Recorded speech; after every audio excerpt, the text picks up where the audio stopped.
Bom, gente, dando sequência então à programação do É Tudo Verdade 2025, especial 30 encontros, uma parceria do Festival É Tudo Verdade com o Sesc São Paulo. Queria agradecer mais uma vez a presença de vocês, agradecer os intérpretes de Libras e convidar agora a Elisa Capai, que é diretora de Incompatível com a Vida, premiado no É Tudo Verdade 2023 como o melhor filme. É também diretora da série Elise Matsunaga, Era Uma Vez um Crime, de 2020, da Netflix, Espero Tua Revolta, de 2019, O Jabuti e a Anta, de 2016, entre outros. A Neuza Barbosa vai fazer a mediação, a Neuza que é jornalista e curadora do É Tudo Verdade. E muito obrigado, Elisa, pela presença, e passo a palavra, então. Oi? Agora sim. Boa noite, então vamos fazer a segunda parte aqui com a Elisa, né? Elisa, você vai começar falando alguma coisa? Você vai mostrar filme? Não. Eu trouxe o trailer dos 2 últimos filmes e do próximo, caso a gente sinta que vai ajudar a gente conversar, senão não. Tá bom. Então, vamos falar um pouco também da tua formação aqui, porque eu sei que você nasceu no Espírito Santo, né? Mas você não?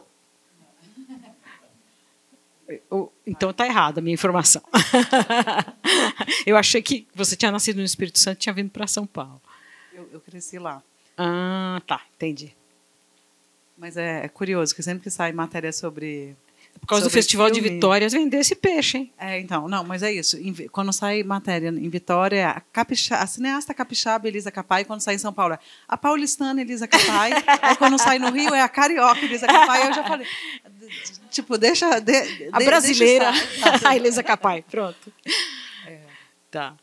Porque você também, né? A Elisa também foi uma pessoa sábia, ela fez jornalismo. Na época, ela, aliás, como eu, mas sabiamente ela achou outra profissão no meio do caminho. E eu queria saber como é que você achou o cinema aí no teu rumo. Tá ótimo. Eu nasci no Rio, essa é checagem de fato. Só que com 2 anos meus pais foram para Vitória, então a gente foi para Vitória e eu cresci no Espírito Santo, né, num momento muito diferente do que é agora, Vitória, assim. Eu achava muito opressor do ser mulher lá, né? E eu sabia que meu pai é professor universitário da Federal, e ele falava só vai fazer se for faculdade pública, e eu sabia que aquele ia ser a minha alforria, né? Que eu precisava ser CDF para passar numa universidade pública fora de Vitória. E aí eu lembro muito de escolhendo qual faculdade fazer, né? Vitória só tinha comunicação social naquela época. Então, não tinha no meu imaginário pensar em fazer cinema ou publicidade. E aí, quando eu fui me inscrever fora, eu precisava fazer essa opção. E eu lembro eu conversando com meu pai, ele falando, mas por que você não faz cinema? E eu, sei lá, com meus 18 anos, eu tive uma crise de choro. Eu falei, por que não, longa? Você fica muito tempo para fazer um filme. Tipo, eu não conseguia entender que tempo era aquele, né? Minha primeira faculdade que eu prestei, na verdade, foi medicina. Eu vejo rostos jovens, eu não sei o quanto vocês têm crise de profissão. Eu imagino perfeitamente que eu seria uma médica muito feliz também, que eu estaria lá no Acre, no Mais Médicos, ou no Médicos Sem Fronteira, sei lá onde. Mas eu acho que a gente pode ser feliz em muitas profissões, né? E claro que quando eu não passei em medicina eu chorei, e aí no ano seguinte eu prestei jornalismo em São Paulo. Vim fazer jornalismo e muito rápido na faculdade... meu pai é professor universitário, mas é fotógrafo, então eu sempre fazia uma assistência, fiz vários cursos de fotografia na época e comecei a virar fotógrafa da turma. E quando eu comecei a ver que jornalismo, naquele momento, se resolvia fazendo uma ligação, eu falei, eu preciso ir para as imagens, porque é o meu jeito de ir no lugar. Eu não quero fazer uma ligação para a pessoa e entrevistar por telefone. Eu quero estar naquele lugar, eu quero olhar a pessoa, eu quero sentir o cheiro, eu quero entrar na casa. E aí eu comecei indo para a fotografia, até que eu lembro um exercício que tinha, que a gente veio aqui para Paulista, eu tinha que fazer umas fotos de uma banca, e a minha foto ela tinha movimento. E aí eu não consegui tirar uma foto, porque eu só conseguia pensar no movimento. E no semestre seguinte eu tive aula de vídeo, aí eu me apaixonei, e eu me sinto muito sortuda pelo momento em que eu estava... Eu entrei na faculdade, eu tenho 45 anos, entrei na faculdade em 99, e eu peguei a virada do que foi a internet e do que foi a tecnologia de câmera, né? Então, eu nunca aprendi 16 milímetros, não tive esse privilégio, Mas eu peguei, já existia Super VHS na faculdade, e a minha turma foi a primeira que teve, no meu último ano de faculdade, que eu aprendi a editar. Era uma cabine lunar, assim, que você entrava e ficava lá passando uma Super VHS para outra. E no meu último ano de faculdade chegou a PD 170, que era uma câmera pequena, que mulher podia fazer. Né? Eu fazia Super VHS. E chegou a Ilha Digital, né? Que era um computador que a gente podia fazer edição não linear. E foi o maior presente que eu podia ganhar.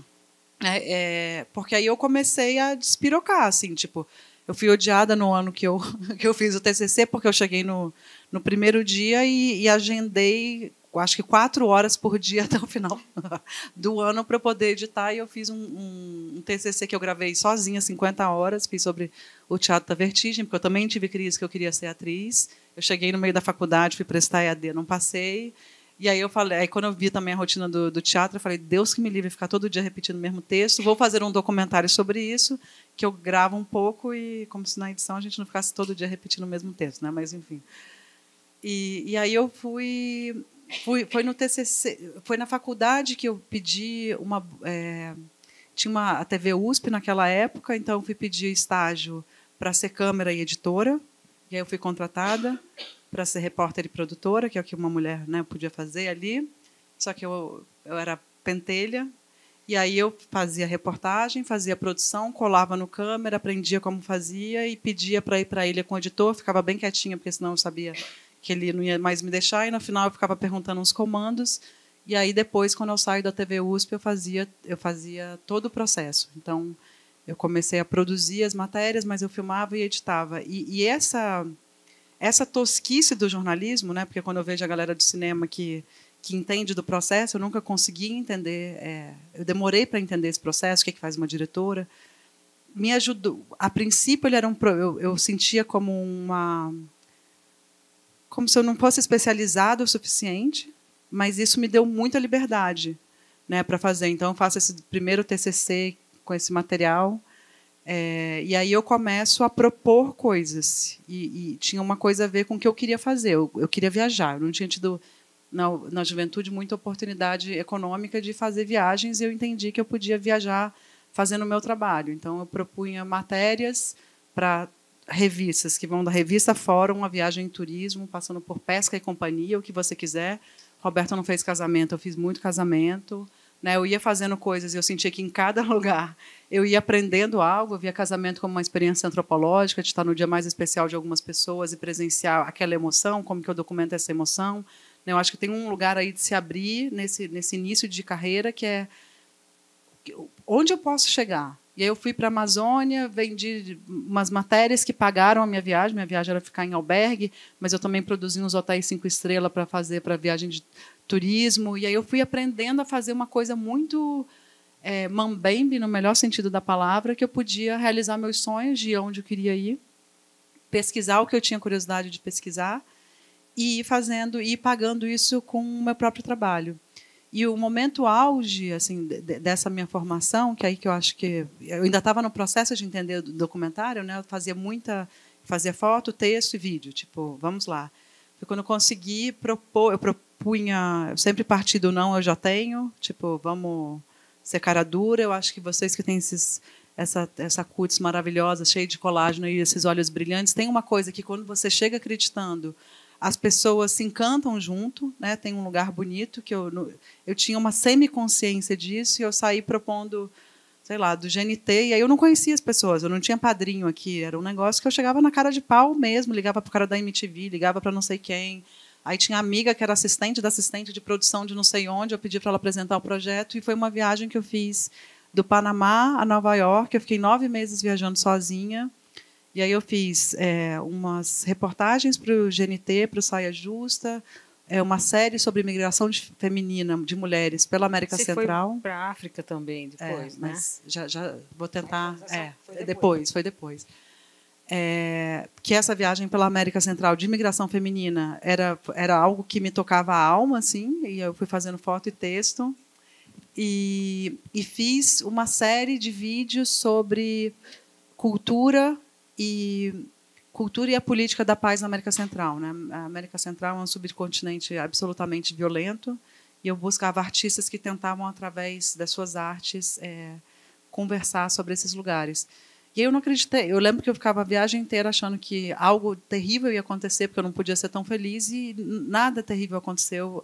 A viagem foi muito transformadora, e quando eu volto para cá, eu falo, aprendi a brincadeira que eu quero fazer. E aí eu começo a propor muitas viagens, porque em 2010 a COP ia ser na África do Sul, e eu teria a oportunidade de usar esse gancho jornalístico para fazer uma viagem. E nessa viagem que eu entendo que o que eu gostaria de pesquisar e o tamanho que eu gostaria de fazer as coisas não cabia no jornalismo.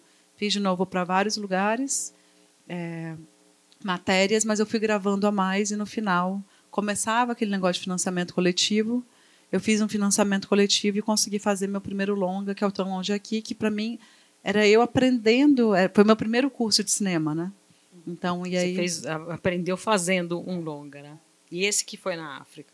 Esse que foi na África, que foi a partir, então, eu gravei tudo como jornalismo, né? Na ilha eu sofria, porque eu falava, isso não tem linguagem cinematográfica, aprendi essa frase provavelmente nesse momento, mas eu fui aprendendo, né? Eu sinto que os meus 2 primeiros longas foram, que é o Jabuti Anta, que é outro que eu faço uma série para a internet, para o Greenpeace, sobre as energias do Brasil, e também chega no fim da viagem e fala, cara, o que a gente aprendeu nessa viagem não coube nessa série, a gente precisa fazer algo maior, né? Mas aí são esses 2 que são de formação, são sem, eu não recebia, ele era o meu hobby, eu fazia casamento, eu copiava DVD, tipo, eu lembro que eu acordava de noite, cada 2 horas, colocava o alarme e tocava o DVD para copiar, então tinha uma coisa assim, vamos fazer o que for para eu poder fazer meu hobby, que era fazer o longa, e aí eu me sinto virando, de fato, documentarista no meu 3º filme, né?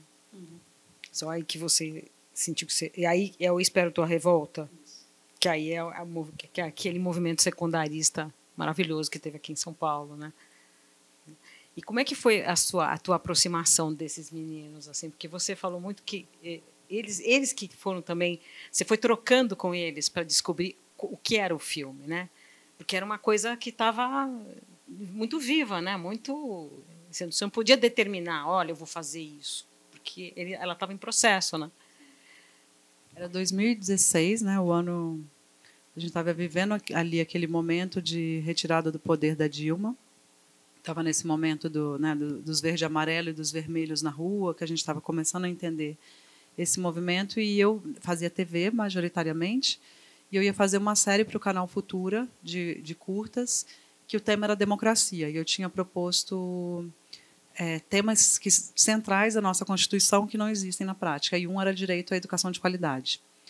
E eu estava, pela primeira e única vez, eu era parecerista da Ancine, então eu tinha vindo para São Paulo, e foi um momento que eu descobri que era a política. Eu entendi profundamente o que estava acontecendo de política pública de uma forma muito positiva. Mas eram uns 30 pareceristas. Para quem não sabe, parecerista é quem recebe os projetos, lê os projetos e comenta eles. Então, era uma sala muito diversa, com pessoas do Brasil inteiro, de cores diferentes, de idades diferentes. E cada projeto era dado para 2 pessoas. E a gente discutia, foi um processo muito interessante. E nesse momento, a ALESP, a Assembleia Legislativa de São Paulo, é ocupada pelos estudantes. E aí eu converso, né, a gente recebia por parecer, não era uma coisa de um salário mensal, eu peço para não ir no dia seguinte, porque eu queria ir para a ALESP para ver o que estava acontecendo. Eu escrevo no Facebook da ocupação, peço autorização, a menina fala, chega aí, só procurar por mim quando você chegar. E nisso, uma outra parecerista que eu não conhecia, que é a Mariana Genescala, me escuta perguntando, e chega de canto para mim e fala, desculpa, posso ir contigo amanhã? E dessas pequenas coisas da vida que modificam para sempre. Ali, aquele momento, foi um início de uma nova era para nós duas, assim, porque a gente foi para a LESP, chegou lá, tinha uma antessala que era tipo 2 vezes o tamanho desse lugar aqui, cheio de gente com câmera, cheio de jornalista. E aí eu falei com a assessora, me apresentei, ela falou, pode entrar, estão esperando vocês. E eu fiquei muito confusa, por que eu posso entrar e está todo mundo aqui na antessala aguardando? E aí eu entrei e não entendi nada do que estava acontecendo. Foi a primeira vez que eu falei, nossa, virei tia véia, porque eu não conseguia entender os corpos daquelas pessoas, o que eles estavam falando, se era homem, se era mulher. Eu ficava né, tipo 2016, já faz um tempo, né, a questão de gênero estava começando a ganhar a ficar mais aberta. Eu não tinha... Eu moro em Ubatuba, né, tipo, eu estava lá no meu mato. Eu levei um susto naquilo que estava acontecendo. E aí as mídias entravam de vez em quando, ficavam no andar de cima, faziam umas imagens. Quando entrava, a molecada ficava lá fazendo umas palavras de ordem. E aí eu falei, gente, se eu que sou de esquerda, que sou aberta, que quero entender o que está acontecendo, que estou aqui dentro, não estou entendendo patavina, quem está em casa assistindo essas câmeras de em cima está entendendo o que está acontecendo aqui? E aí eu fui só para pegar uns nomes de algumas lideranças estudantis e sair. Eu dormi lá, saí quando terminou a ocupação no dia seguinte, e eu e a Mariana, a gente saiu, se olhou nos olhos e falou, a gente precisa fazer um filme sobre esses estudantes. E aí a pergunta que nos guiou, e eu acho que, né, o Roberto falou um pouco do que move para fazer filme. Para mim tem um lugar assim, o que me tira o sono, o que eu preciso entender, né? Que me angustia, que me motiva, que me apaixona. E ali eu me senti nesse lugar da paixão de entender como que uma geração, como que estudantes vindo das periferias, de escolas sucateadas, conseguem tal grau de organização que foi para as ruas e baixou a popularidade do governador e forçou ele a cancelar, né, a reorganização das escolas.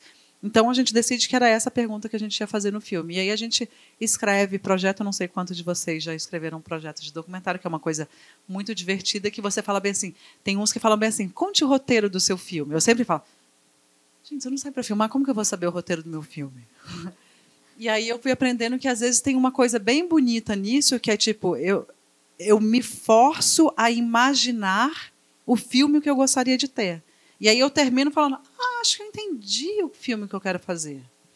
E se vocês lessem o que eu propus, o Espero Tua Revolta, e assistir assim, o Espero Tua Revolta, vocês iam falar, você é mentirosa, hein? Porque era um filme super observacional, que eram 4 personagens que eu já tinha conhecido naquela ocupação.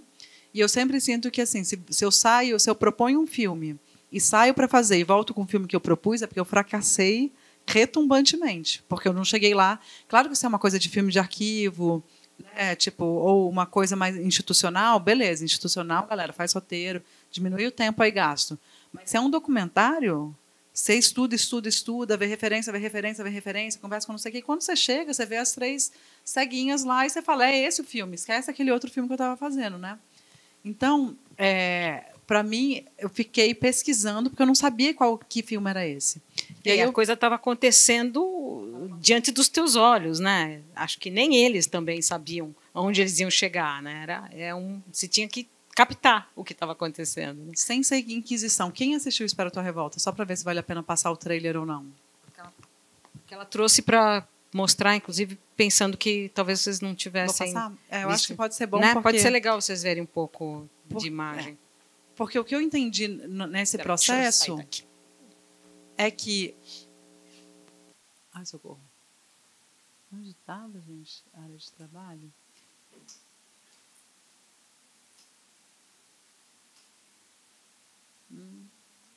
Ups.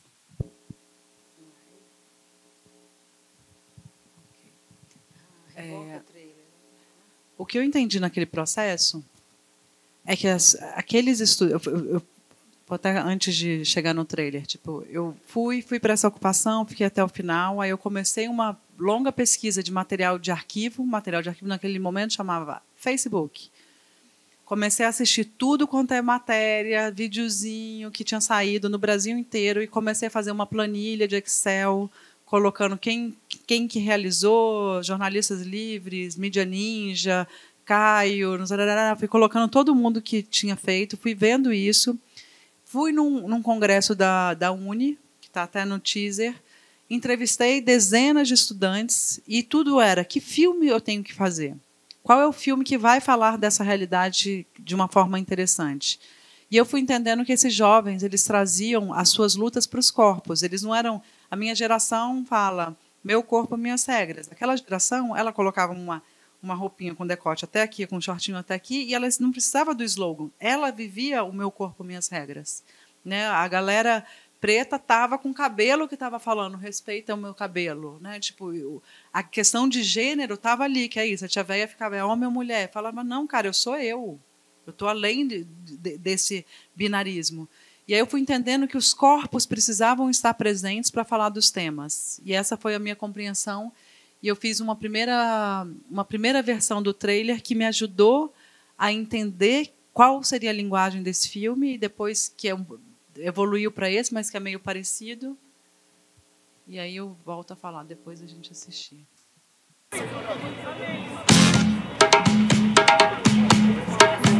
Aí, é muito louco quando a gente não conhece bem um bagulho, a gente vê assim de fora, mas pensa que é tudo igual, né?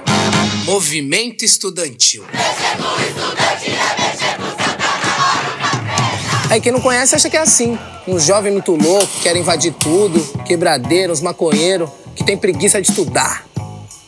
Não, uns vão dizer assim. Pros outros vão achar que os secundaristas são a esperança do mundo. Ele vai resistir até o último segundo que der. O jovem que ocupa, sonha com a educação pública de qualidade. Um mundo mais igualitário. Que assim que eles crescerem e chegarem no poder vai estar tudo resolvido. Mas, mano, o bagulho é muito mais louco do que isso. Dá um link na foto aí. Congresso da Uni 2017. Uma parte da torcida ali, lá na esquerdona lá, é a juventude do PT. Eles acreditam que o Lula fez com que o país saísse da miséria. Mas do outro lado, do lado do ginásio, mano, do lado direito lá, tá a juventude do PSDB, tá ligado? A galera também luta por melhoria nas escolas. Só que eles têm uma outra ideologia. Eles acreditam que é necessário, sim, o investimento privado na educação.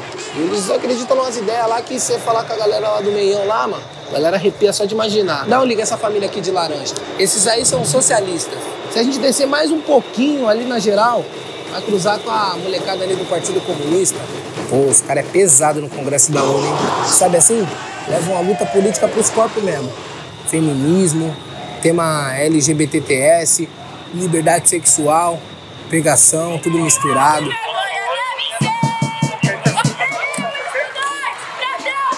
E claro, sem esquecer que tem uma galera pesadona que não pisa no Congresso da Uni nem amarrado. São os autonomistas, que acreditam numa parada sem liderança, horizontal mesmo, tá ligado? E aí tem hora que tá todo mundo de acordo, mas tem hora que é treta aí. A galera quer fazer diferente, mas tem hora que tá fazendo parecido com os velhão lá da política mesmo. Mas peraí, tem um negócio que tá me incomodando muito assim, né, nessa situação toda. Porque esse documentário ele aconteceu numa época que nós elegemos a primeira mulher presidenta da República, onde as principais lideranças do movimento estudantil eram mulheres, onde na tag das ocupações era lute como uma menina. É um homem que vai narrar essa história? Isso tá muito errado. Firmão. Eu acho muito importante uma mulher contar sobre o movimento estudantil, mas mulher de entidade. Eu sou a autonomista, que vai contar essa história sou eu.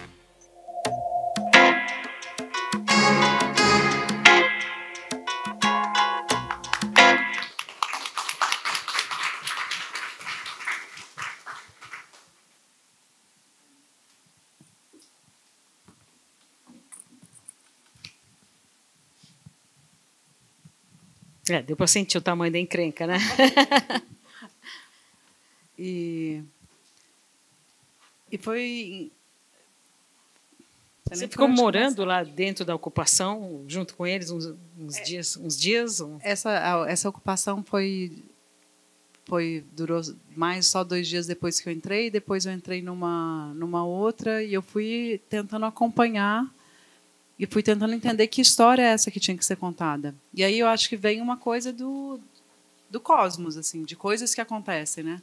Então, por exemplo, a Marcela, que é a última que aparece, eu tinha uma entrevista marcada com ela no dia seguinte, e na véspera tinha uma manifestação, né? Eu estava entrevistando muitas pessoas, assim. E aí, como a gente ia na manifestação e ia gravar, eu falei, posso te colocar o lapela? Posso te colocar o microfone? A gente vai gravando, quando a gente se encontrar, a gente se grava.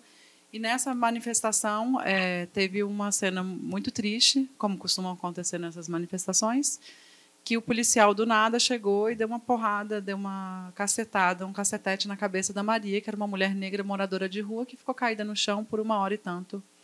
E a Marcela chegou do lado dela. Eu arrepio, assim, porque para mim, quando a gente faz documentário, às vezes a gente fala do racismo contra a mulher negra, é um lugar que a gente anestesia e a gente não consegue, às vezes, escutar. né?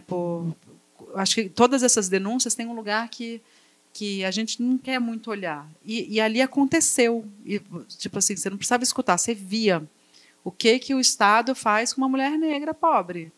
Foda-se, dá porrada no meio da rua, não estava fazendo nada e deixa ela desmaiada no chão com a boca saindo espuma, né? E a Marcela está ali do lado. Eu falei, nossa, cinematograficamente, né, está aqui o que acontece com uma mulher negra como a Marcela, pobre. Né? E aí são umas coisas que vão acontecendo assim nas filmagens, que vão mostrando, que vão nos chamando, vão nos convidando a prestar atenção e seguir uma pessoa a outra pessoa.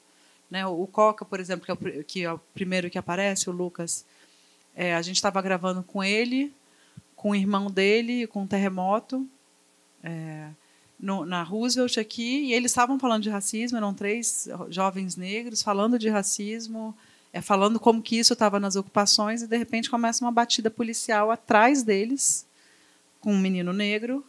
E aí, para mim, ali para mim foi uma aula de branquitude, assim, o que significa ser branca nesse lugar, porque eu virei a câmera, e aí quando eu virei a câmera, os 3 falaram bem assim, não vira a câmera não, que você vai perder essa câmera. Só que eu, mulher branca, um cara classe média, eu falei, eu vou virar a câmera.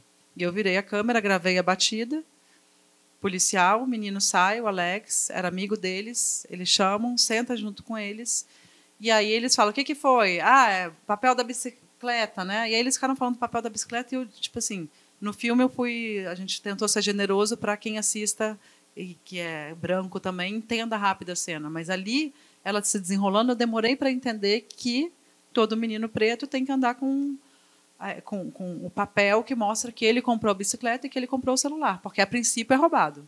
Ele tem que provar que não é roubado. E eles todos sabiam disso, e o Alex ele andava com a nota fiscal da bicicleta para poder ter. E aí a cena gira em torno. Então, acho que o documentário, ele vai, quando a gente tem uma abertura e tem tempo, né, para ficar acompanhando, coisas vão acontecendo que revelam essas temáticas que são as temáticas das quais a gente gostaria de falar, gostaria de discutir. E isso veio vindo no corpo deles, né? Então essa história foi se contando e tem um lugar de negociação muito profundo, né? Porque tipo, eu conheci os jovens, depois eu entendi da UJS, da União da Juventude Socialista. Todas as ocupações eram fora Globo, a gente conseguiu o apoio da Globo. E aí era a primeira vez que eu conseguia um edital, que eu conseguia verba, eu estava super feliz. Eu falei, eu não vou assinar enquanto eles não estiverem comigo. Porque eles estavam naquela época que eles expulsavam tudo quanto é jornalista da Globo, tipo, saía tirando. Aí eu cheguei, fiz reuniões, falei, é a Globo. Vocês falam hashtag fora Globo, mas vocês também tem a hashtag ocupa tudo. Vocês querem ocupar a Globo? Porque eu não vou ser a tia da Globo expulsa. Aí eles fizeram reunião, queremos. Aí eu assinei o contrato com a Globo. Aí eu descobri que a UJS era inimiga da galera que fez as ocupações, que são os autonomistas de 2016. Aí eu virei a tia da Globo e da UJS. Então tem um lugar que é muito interessante, que quanto mais a gente vai estudando, a gente vai aprendendo que esse lugar de fala, né? E esse filme me ensinou muito sobre lugar de fala, quem que tem o direito de contar a história, como deve ser contada a história. E nessa época eu li um livro que falava das escolas em luta, que falava sobre as ocupações estudantis e como em 3 anos ninguém mais sabia o que acontecia nas escolas secundaristas. Porque a cada 3 anos você sai, você faz primeiro, segundo, terceiro, vai embora, e aí zerava a história dos grêmios, né? E se perdia. Eu falei, cara, eu quero fazer um filme que seja um documento e que os jovens consigam assistir, porque aí a gente fez reunião com jovens, inclusive colocou na mesma sala pela primeira vez a galera das entidades estudantis e dos autonomistas. Eu tive pesadelo, achei que no pesadelo eles começavam a sair na porrada, saía todo mundo sangrando, eu fiquei apavorada. E no final foi super legal, porque eles viram um monte de fake news que eles carregavam um do outro.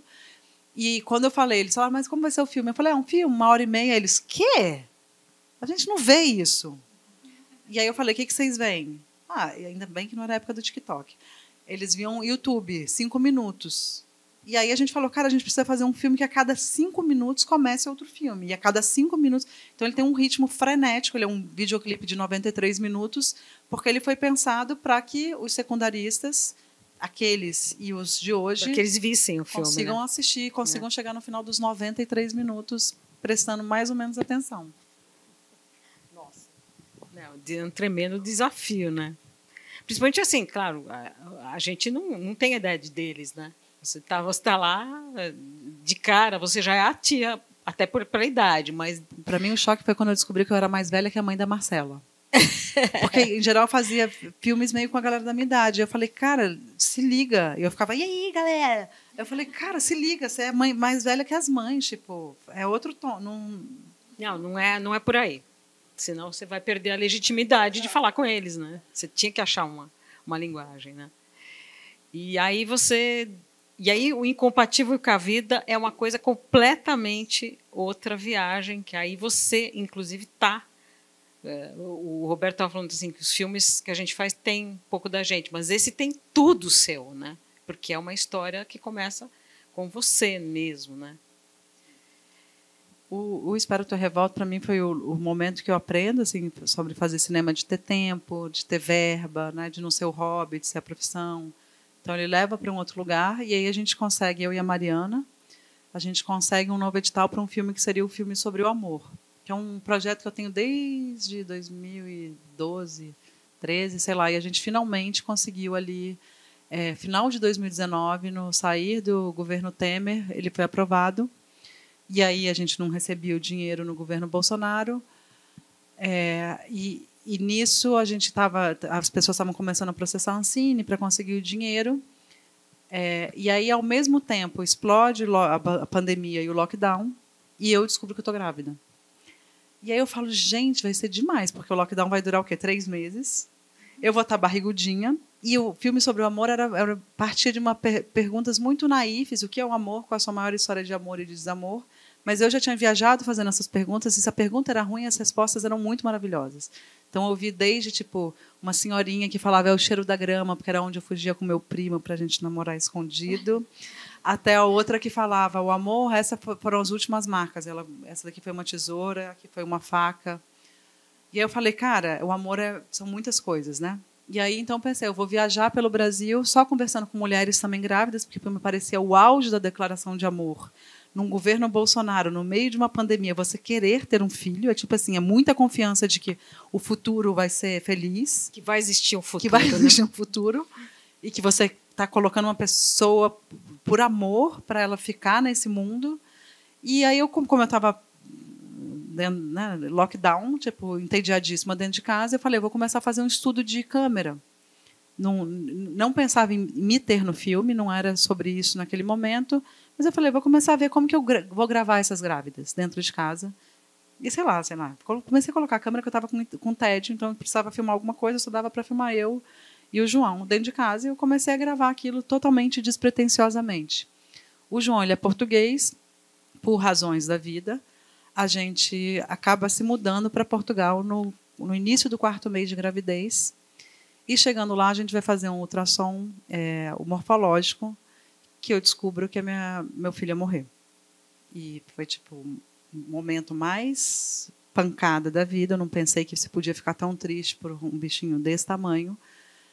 E aí eu tive 2 sentimentos naquele momento. De uma tristeza profunda, de não saber que era possível ficar tão deprimida por aquilo, por uma gravidez tão inicial, e uma raiva gigante, porque lá eu fui tudo em maternidade pública, e eu fui orientada a interromper a gravidez. Né, os médicos me falaram, já estava fora. Em Portugal o aborto é legal, e eu já estava fora eu já estava fora do momento de aborto voluntário lá. Eu já estava, né, na 14ª semana quando se descobriu, mas a junta médica me aconselhou isso. E eu fiquei ainda 2 semanas grávida, então minha barriga, inclusive, explodiu de tamanho nesse momento, que eu acho que meu corpo queria se sentir grávido, né? E eu falei, cara, eu enlouqueceria se eu tivesse que carregar mais 5 meses essa barriga crescendo, sabendo que eu não estou gestando uma vida, eu estou gestando uma morte. E aí eu falei, é isso que acontece com as mulheres no Brasil. Quem passa por isso no Brasil, pela nossa lei, né? Depois, essa é de uma crueldade infinita, né? A pessoa ser obrigada a carregar uma gravidez que não vai vingar. Não tem jeito. Ser obrigada a, né? Eu descobri depois que se pode judicializar, mas seu sonho é judicializar um aborto quando você está acabou de estar vivendo um luto ao mesmo tempo que uma gestação. E foram esses 2 sentimentos de uma tristeza profunda, que aí eu comecei a me conectar com um monte de amiga que tinha passado por situações parecidas e que eu não tinha criado empatia, porque eu tinha pensado, nossa, está exagerando, né? Tipo, eu lembrei desse pensamento que me atravessava e eu falava, a gente eu nunca li um livro que fale sobre isso, eu nunca vi um filme que esse seja o tema aberto, então eu não tinha referências emocionais daquilo, e por isso eu não sabia. As pessoas tendem a não falar sobre esse assunto, as pessoas que sofrem isso, né? A gente é educada. Ou não são ouvidas também. O que a gente né? é educada? Só fala da gravidez depois que passar do 3º mês, tá? Por quê? Porque 30% das gravidezes sofrem abortos espontâneos no 3º mês. Então, o que a gente aprende é bem assim: gravidez só é coletiva quando dá certo. Quando dá errado, a culpa é sua, tá, querida? Fica quieta. Segura a onda, não conta para ninguém. E aí eu me senti num lugar que eu me senti com o corpo atravessado. E eu falei, nossa, eu faria um filme sobre isso. Eu lembro desse momento que eu falei, que tema interessante, faria um filme sobre isso. Eu falei, cara, se eu não for capaz de expor meu corpo para falar sobre essa desgraça que eu estou vivendo, eu não tenho direito de nunca mais registrar alguém num momento de dor. Por que eu vou registrar a sua dor ou a sua dor? Vou te expor nesse momento ruim, eu não posso me expor nesse momento ruim. E o João é fotógrafo, e o João fotografou já guerra. Então, a gente sacou que a gente faz imagens para coisas que a gente não entende. Eu não entendia lá por que os estudantes tinham conseguido aquele grau de protagonismo vindo das escolas. E aí a gente não sabia como lidar com aquela situação, e a gente começou a gravar, que era uma forma de ter alguma esperança de que algo de positivo surgiria a partir daquela desgraça que a gente não estava curtindo nem um pouco estar vivendo. Então, a gente foi gravando o nosso processo, até o fim, até o aborto, até o feto na mão, e acabou aquilo, eu não sabia o que fazer, a gente separou, então quando a gente separa, que eu abro os HDs e vou ver esse material, que foi tipo o luto do luto do luto, e era tipo... Você não tinha ainda decidido ouvir outras mulheres? Não. Você só tinha o seu material. Eu primeiro edito só o meu material, porque eu não sabia se aquilo era algo que eu devia tratar apenas na minha terapia ou se existia um material ali com uma densidade emocional que falasse daquele tema. Ao ver, né, e mostrar para algumas pessoas, eu entendi que existia uma densidade emocional, que tinha um filme, não era só uma questão de terapia, que eu acho que se todos que fazemos filmes em primeira pessoa têm esse lugar da crise, né? E às vezes a gente acha que tem, mas quando vai a público você fala, nossa, por que não falou só na terapia, né? Eu fiquei com muito medo desse lugar da exposição. E teve um momento que a gente enviou o corte para um laboratório, né? Às vezes quando você está no processo do filme, é muito legal mostrar para outras pessoas, e quando é selecionado um laboratório de corte é maravilhoso, porque você ainda está naquele momento sem saber o que fazer, e vem pessoas muito boas e te perturbam, né? Te fazem perguntas. E quando a gente mandou para esse laboratório, além da gente não ser selecionado, ligaram para a Mariana, para a produtora, e falaram, fala para a Elisa engavetar esse filme para só olhar para esse material daqui a 10 anos, fazer igual com Santiago, isso não tem história, isso não é assunto, tem muita gente morrendo na pandemia, isso não é assunto. Eu fiquei, tipo, devastada, e aí eu falei, daqui a 10 anos, não é nem fudendo que eu vou querer olhar para esse material. Tipo, esse é um filme que, se for para ser, ele é sobre a pungência do luto e não sobre a elaboração. E aí eu fiquei grávida depois, eu adotei 7 crianças. Anos você vai estar em outro momento da sua vida, né? Claro. Tipo, não era sobre superação, era sobre o buraco. Mas eu pensei, se não estão entendendo, não tem filme. Se estão achando que isso não é assunto, é porque eu não estou conseguindo mostrar o assunto que existe nesse filme. E aí foi o momento, e aí eu sou muito daquelas coisas que na hora você fala, vou matar essa pessoa. E depois você fala, cara, muito obrigada por ter vindo essa provocação. Porque foi a partir disso que eu vou buscar outras mulheres no Brasil que passaram pela mesma situação, que não tiveram o mesmo privilégio que eu. Né? E aí vai ficando muito claro sobre o que era. Né? Que era sobre o luto e sobre como o Estado pode nos maltratar profundamente no momento que a gente precisa de ajuda e não que a gente precisa de criminalização. E aí o filme, então, ele escolhe falar com 3 mulheres que decidiram levar a gravidez até o final, porque não é um filme pró-aborto, é um filme pró-escolha, né, que cada pessoa possa fazer a sua escolha. 3 que fizeram interrupções legais, judicializaram. Eu conversei com mulheres que fizeram abortos clandestinos, eu decidi por não. Algumas queriam participar, porque eu entendi também como um processo de cura. E eu falei, cara, não vou colocar, porque senão eu estou colocando alguém confessando um crime, e essa pessoa pode sofrer um processo ou pode começar a ser, e eu achei que não era justo. E eu decidi também que a pessoa mais exposta seria eu, porque se fosse para alguém levar porrada, que a porrada viesse em mim e não nessas outras mulheres. E eu acho que o que eu tenho para compartilhar desse processo, que foi o que eu mais aprendi, que como eu venho do jornalismo a gente trabalha a culpa cristã num grau profundo, assim, que a gente sempre fala, nossa, tirei uma foto, roubei a alma da pessoa. Tem sempre esse lugar de estou colocando essa pessoa num lugar para a minha carreira, eu estou destruindo essa pessoa, né? Tipo, e no dia a gente teve uma sessão que foi só para nós e que elas se conheceram, né? Foi um momento que elas se conheceram que para mim foi a coisa mais maluca, que a gente era Cine Sesc, imagina aquele cinema maravilhoso daquele tamanho, tipo meia dúzia de pessoas, e aí cada uma sentou o mais longe possível da outra e ninguém conseguia levantar quando terminou, quando de repente elas foram saindo e começaram a se abraçar e começaram a chorar e começaram a falar e começaram a me agradecer, de falar, tipo, você pegou o pior momento da minha vida e transformou numa história bonita. E esse sentimento, eu senti ele muito forte quando foi a estreia Não É Tudo Verdade, no dia da estreia, que eu vi aquela sala lotada. Eu falei, pelo amor de Deus, o que eu estou fazendo aqui? Eu estou pegando a cena, o momento mais triste da minha vida e estou transformando isso numa memória coletiva. Eu enlouqueci. Eu fiquei com vontade de sair correndo, pegar o HD e sair correndo e falar, estou louca, desculpa, gente, não vai ter projeção hoje. Eu fiquei muito nervosa, como eu nunca fiquei na vida.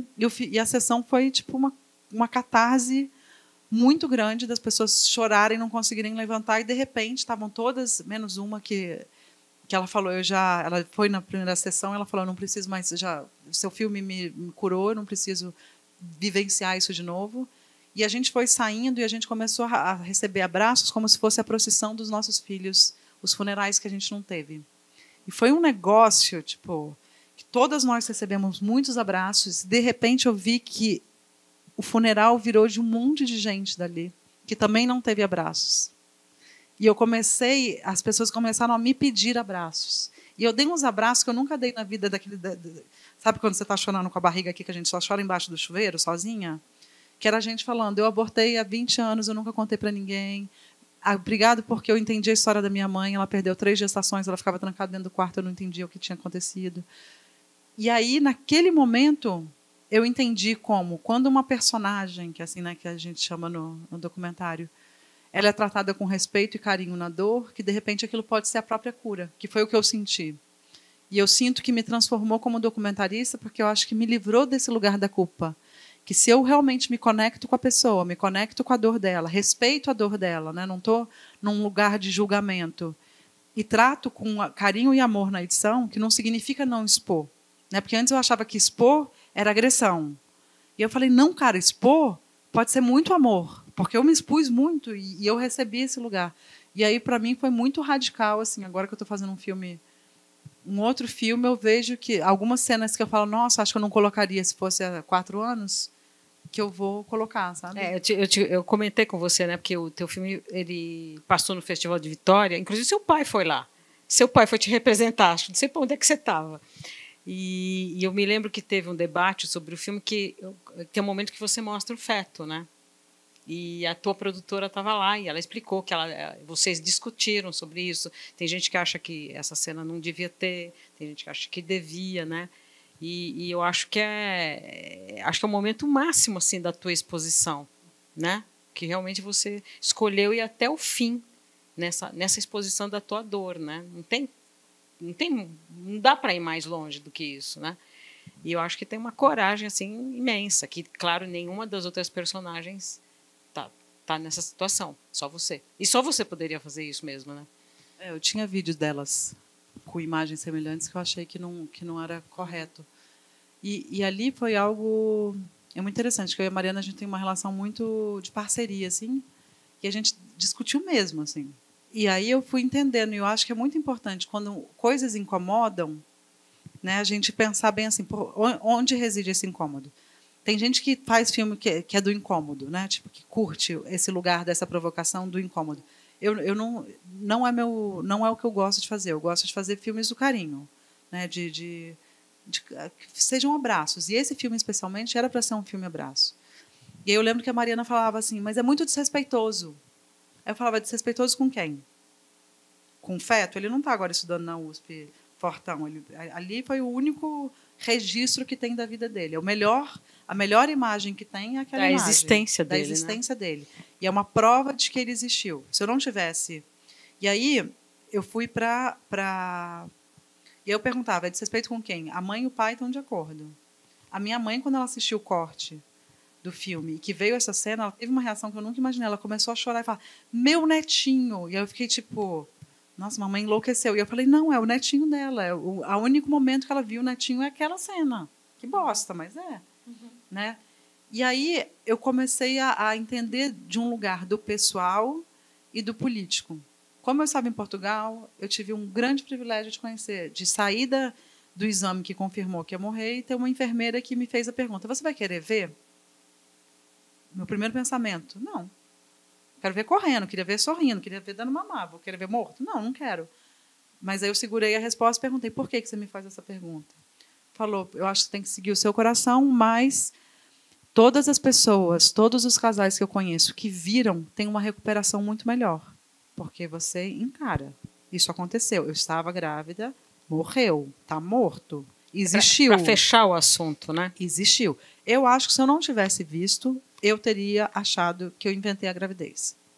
Que eu estava com gravidez daquelas... Psicológica. E aí eu estava doidona, eu não tomo nem aspirina, me deram um opiáceo de anestesia, então eu estava muito louca, sem óculos, agora eu estou de lente, estava sem nada, então era tipo uma vista, era um negócio, e depois ver a imagem me ajudou. Então eu queria chegar para as mulheres que, infelizmente, vierem a passar por isso e falar bem assim, você quer ver?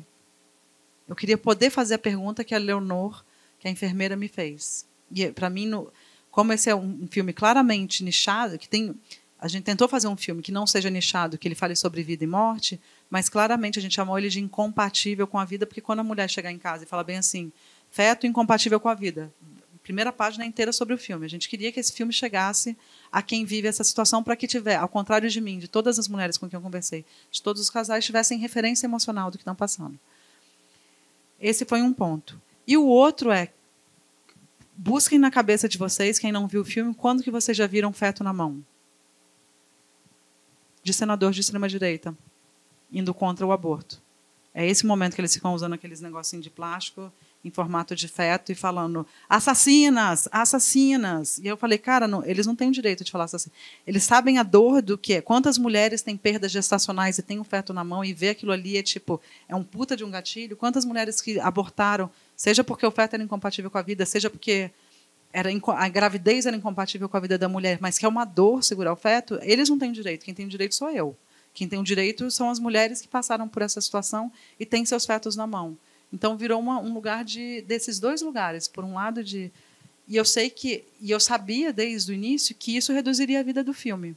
Tipo, eu lembro na sessão do É Tudo Verdade no Rio, que a pessoa que estava na minha frente, quando veio essa cena, ela fez, não! Tipo, ela virou, ela teve um lugar assim muito violento. E eu sabia que isso ia acontecer, mas eu achei que no lugar do afeto, por quem vai passar, e no lugar político, valia a pena. Não, entendi. Eu recebi muitas mensagens de mulheres que passaram por isso, falando, obrigada, eu nunca pude mostrar meu feto, ou ninguém nunca mais quis ver, e você legitimou a existência do meu filho. Então, eu acho que para quem aquilo precisava chegar, chegou, sabe? Eu acho que sim, com certeza. Esse retorno que você teve... Porque, assim, no documentário tem muito essa questão da ética da imagem, né? É ético mostrar isso ou não, né? E mesmo sendo seu, né? Então, acho que é uma discussão que transbordou bastante no momento que ele foi exibido lá também. E não foi pensado, né? Porque a gente não fez um plano de filmagem para a cena do parto. Então, foi tipo, o João estava com a câmera ali, foi como ele conseguiu, ele gravou pouquíssimo e estava destruído também. Porque se fosse uma ficção, ou se eu tivesse pensado em como eu filmaria de outro, eu não teria colocado um plano desse com a tela cheia, né? Eu teria pensado num recurso mais elaborado, né, esteticamente. Gente, vocês querem fazer alguma pergunta? Quer?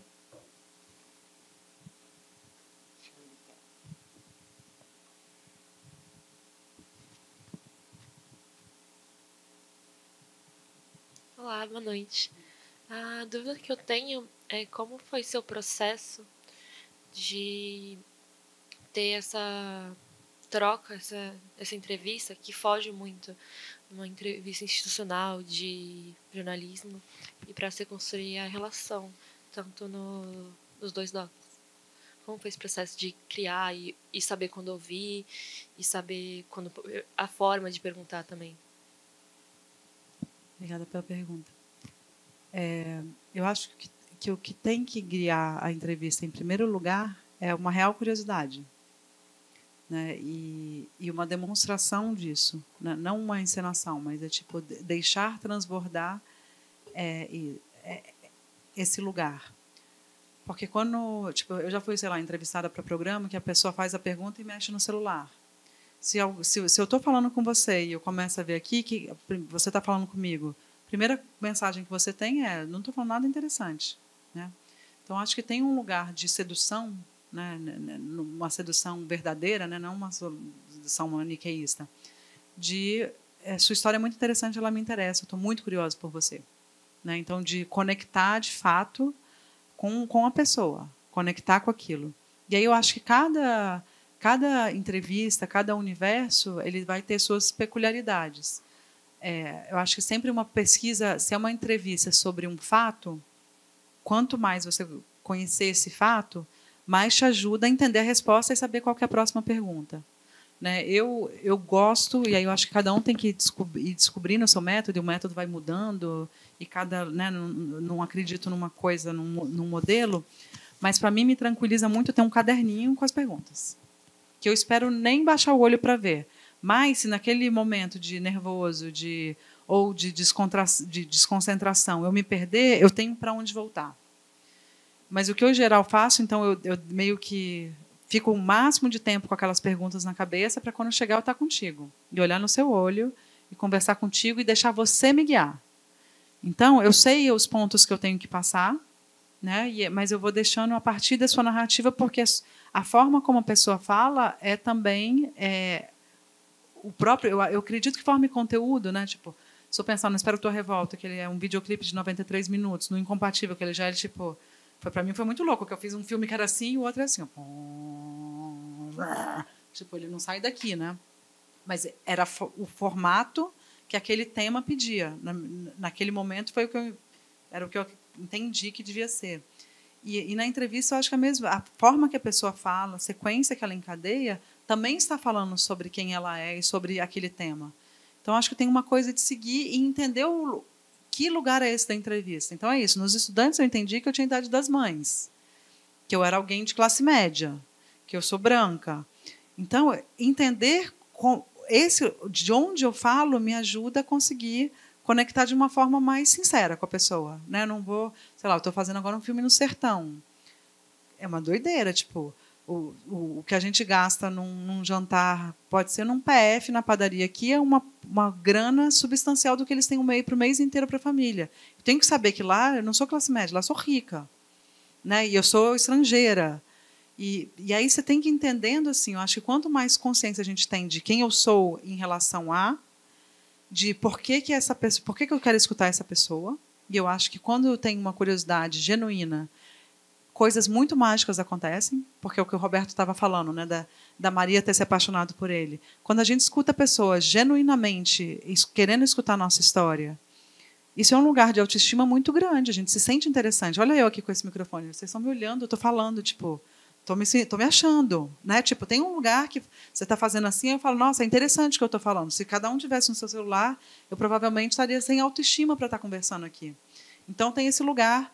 E aí, no caso, sei lá, eu fiz depois uma série de crime. A série de crime era outro rolê, porque eu tinha que ter os turn points, eu tinha que ter cada momento do crime. Sei lá, a Elise Matsunaga, né, que era a reconfessa ali do negócio, a gente ficou 2 dias entrevistando.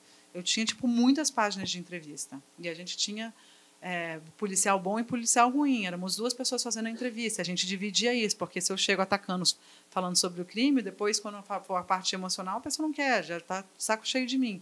Então, tem que saber também dosar. Eu acho que quando a gente vai fazer umas coisas mais investigativas, muitas vezes, se eu tenho perguntas duras, eu começo na maciota. Eu gosto muito de começar falando de infância, Tipo, e aí? Como, né, se a gente for ver nossa jornalista aqui, foi o que ela fez, como você chegou aí, porque aí você se conecta com quem é você relaxa, eu tenho completamente controle dessa narrativa, porque ela, né, é a minha história. E aí você vai indo, e aí deixa as pesadonas lá para o fim.